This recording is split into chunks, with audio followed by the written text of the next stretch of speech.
Number 10. Casino Cap. The series doesn't stray too far from reality when it relays the number of legal gambling establishments in the state of Missouri. In the series, the Byrdes and some of their sketchy cohorts work diligently using bribes, blackmail, threats, and betrayal to raise the number of casinos allowed from 13 to 14. In actuality, this number is spot on. Missouri currently has only 13 casinos located in several different cities. There are more than 19,214 slots and gaming machines and approximately 465 table games. The Ozark series has just wrapped up Season 2, so it will be interesting to see how the workings of the Riverboat Casino play out when compared to the real-life casinos. Will they start with 2-hour gaming sessions and $500 loss limit as was the custom before the turn of the century? Probably not. Will this Riverboat Casino operate 24 hours a day like St. Louis casinos? Number 9. Shocking boat dock deaths. In Season 1, Ruth, played by Julia Garner, discovers that one of her uncles is working with a federal agent and seeking information that could be potentially harmful to her and her employer, Marty Byrde. To protect herself and her new source of income, she commits murder by electrocution, killing her uncles as they grasp the metal railing of a boat dock. While this scenario isn't all that far-fetched, it seems that a growing number of electrocutions occur near boat docks. This type of electrocution, called electric shock drowning, is quickly becoming an epidemic of sorts. It occurs when people swim into waters that have come into contact with an electrical current. CBS News reported 3 deaths by electric shock drowning in April 2017. That July, the Boat Owners Association of the United States reported 4 more electric shock drowning deaths, with 2 of those occurring on the lake of the Ozarks.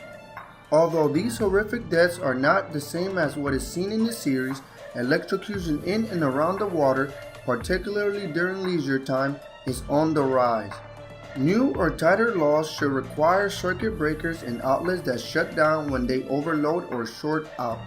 Shock alarms that detect a current in the water should also be installed in both public and private swimming areas where electric shock is possible.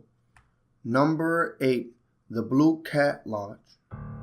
The Blue Cat Lodge really does exist, except it isn't in the Ozarks. Located in Canton, Georgia, where the majority of the show is filmed, it was created solely for the Netflix series.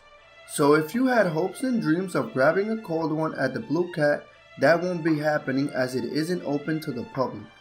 Furthermore, the lease for the building used as the Blue Cat Lodge was recently acquired by the owner of JD's Barbecue Restaurant. So it looks like Marty will no longer be using the Blue Cat as one of the businesses that cleans the cartel's money. Unless you look at it from a different angle. The lodge part of the Blue Cat was actually inspired by the Alhana Resort in the Ozarks. Number 7. Poppy farming. Apparently, some people in the US are in the same profession as the Snells from the Ozark series. Poppy farming does occur in the United States and not just for ornamental purposes. In large amounts, the plants are used to make heroin, morphine, and opium. In June 2017, a massive poppy bust occurred in North Carolina. Unlike the fictional characters on the show, a 37-year-old man was taken into custody in real life. In this particular bust, over 2,000 pounds of opium poppy plants were discovered growing in Catawba County. Several years before the North Carolina incident, officials discovered over 40 acres of poppy plants in the state of Washington. The Drug Enforcement Administration classifies large-scale poppy farms within the United States as extremely rare. Number 6. Flooded lands and underwater graves. During Season 2 of the series, federal agents descended on the Snell's farm. Instead of finding the massive poppy fields they expected, they located a burned-out field. However, a canine officer did hone in on a different scent and the agents discovered a decomposed body. The body was suspected to belong to the pastor's wife who had been missing since the birth of her son. While Pastor Young awaited DNA results, the Byrdes hatched a plan to mislead the authorities. The Lake of the Ozarks was created in 1931 during the Great Osage River Project when the Bagnell Dam was constructed. At the time, this was considered to be the largest man-made lake. Nevertheless, to accomplish such a feat, a tremendous amount of land was flooded. Homes, businesses, and entire towns were lost to the bottom of the lake. Among them were numerous family graves. The Byrdes and the Snells used this to their advantage. In the show, not all graves are underwater. In addition, the Byrdes own a funeral home, which lets them somehow do a switch on the body of the pastor's missing wife. Instead of the DNA proving that the recovered body belonged to Mrs. Young, it revealed a body from one of the lost, unmarked family graveyards. Number 5. Drugs distributed via the church. In Season 1 of Ozark, the Snells used the church to distribute drugs by hiding the illegal substances inside Bibles. At first, Pastor Mason Young is none the wiser because of the smooth operation that takes place among the members of the floating congregation. A similar real-life scenario played out in a closed church in Olive Hill, Kentucky. Prior to their arrest, the former pastor and his 2 accomplices were ringleaders in one of the biggest drug operations in the history of the state. According to ChristianPost.com, investigators discovered tens of thousands of dollars worth of illegal pills inside the walls of a playroom of the church, which had shut its doors a year earlier. Number 4. Mysterious disappearances of mafia members. Missing, possibly murdered mobsters don't necessarily make for the most exciting plot twist, although there are many missing and presumed dead members of the mafia in real life. For example, Danny Walsh was an organized crime figure in Providence, Rhode Island. He was last seen at the Bank Cafe in Warwick, Rhode Island on the night of February 2, 1933. Anthony Sizzo, aka Little Tony, a prominent American mobster, was supposedly a member of the Chicago outfit. Little Tony disappeared on August 31, 2006. He was last seen just outside a restaurant. His car was found in the same place, but he was never located. The Ozark series may have taken inspiration from some of the real-life mobster cases to plan exactly what happened to Camino del Rio. He referred to the Snells as rednecks, and Darlene Snell didn't take kindly to the verbal jab. She wasted no time putting Del in his place by shooting him in the head and sealing his fate. Number 3. Crooked politicians and sex scandals. The Netflix series is full of crooked politicians, sex scandals, bribery, and payoffs, as well as blackmail at its finest. Ozark has it all. Our first hint of the political corruption is learning that Sheriff Nix works with the Snells and helps them keep their poppy farming a secret. Missouri is the only state that has no limitations on political contributions, making it the perfect setting for the show. Just to open the casino, the Byrdes had to resort to all sorts of political manipulation.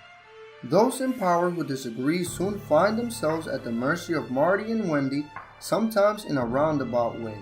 What's politics without a sex scandal? The high-profile Clinton-Lewinsky relationship comes to mind. Presidents Wilson, Harding, and Kennedy were also rumored to have had affairs while in office. And that doesn't even touch on the scandalous whispers surrounding some of those who run for office. One particular congresswoman in the Ozark series is shown a video of her husband in a compromising position with a known exotic dancer. The price of the video?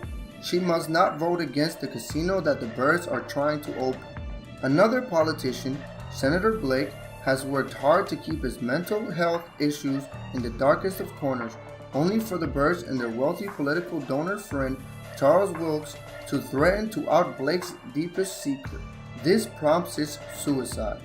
Then, Wendy Byrde has the audacity to push the situation further with Blake's widow and silence her with a large monetary donation to a new mental health organization. Number 2. Missing informants. In Season 1, FBI Special Agent Roy Petty befriends Russ Langmore and convinces him to help bring Marty Byrde down. Although Langmore doesn't meet his end at the hands of the agent, Langmore also doesn't survive Season 1 because he is taken out by his own family member. That doesn't stop Special Agent Petty from acquiring another informant. He threatens her and supplies her with drugs to feed her habit. In North Dakota in 2013, a 20-year-old college student was convinced to become a confidential informant in lieu of going to prison. However, 6 months later, the young man was found shot in the head in the Red River.